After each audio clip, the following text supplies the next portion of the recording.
Brett, what you were saying, like retention, like we always wanted to do something. I always wanted benefits, right? I worked at a company back in Massachusetts. I've probably only ever had 4 jobs in my whole entire life. And I've been doing this since 1994, maybe. And I was at a company that had health insurance and paid time off and things like that. And that health insurance put me through rehab. No shit. Always stuck with me, man. And I wanted to go back and work for that company, but I couldn't.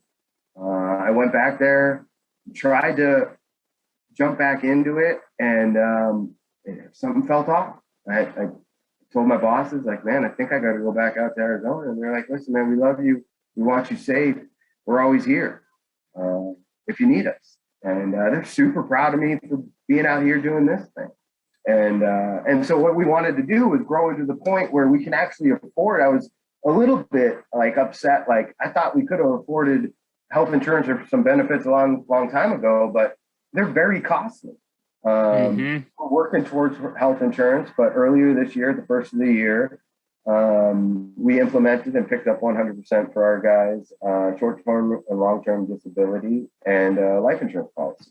That's awesome. That's easy to pick up, that we could implement right away, that lets them know, man, we got you. And you guys care. Everybody on payroll, they get time off, vacation time, and things like that. So it's something that we always wanted to do. And, you hear rumors of the guys that, you never see signs for companies, that have 30 or 40 year relationships and all their guys. Every once in a while, you meet one of their guys like, oh yeah, we got health insurance. Like those framing companies have been in business for 30 years that have health insurance, and I'm knocking on those guys' heels, like they call them the phantom framers, because like nobody knows who they are, but they're up in the mountains somewhere framing some compounds, and I'm not stopping till I'm there. Tell you the truth. So no, I like that you look at your team as like actual team members, not just like another number. Like you're putting systems in place, and you want to put in systems in place to retain them for the long term. I've talked to a lot of business owners, and I'm kind of curious to maybe like hear your thoughts on this, and maybe just some other business owners and people listening to the podcast. It sounds like a lot of your motivation was because health insurance kind of saved your ass. That's definitely kind of what you communicated to us. But when I've talked to a lot of business owners, sometimes they just think of their people as a number, or they don't want to provide the health insurance or the benefits to their people. And I get it. It makes sense. It's super costly to like health insurance. It's not affordable to any small business. Or if you're under 50, yes, exactly. If you're under 50, 100 employees, like good luck. You just don't have buying power. Like you're just going to get the rate is the rate at that point.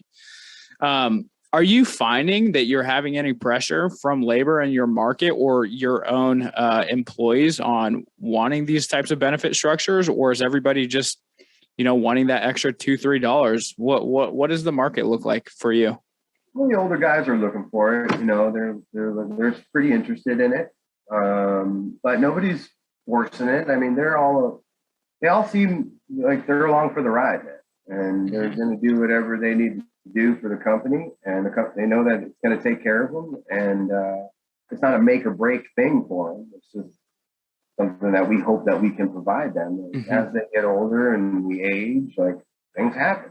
To add to that, I think these people have been around long enough to see the progression, not only in the business, but in you as well, to know that you aren't just going to kick them to the curb here in a couple of years. This is a long-term plan. They're not here just for one project. There's a bigger picture that they're seeing to this.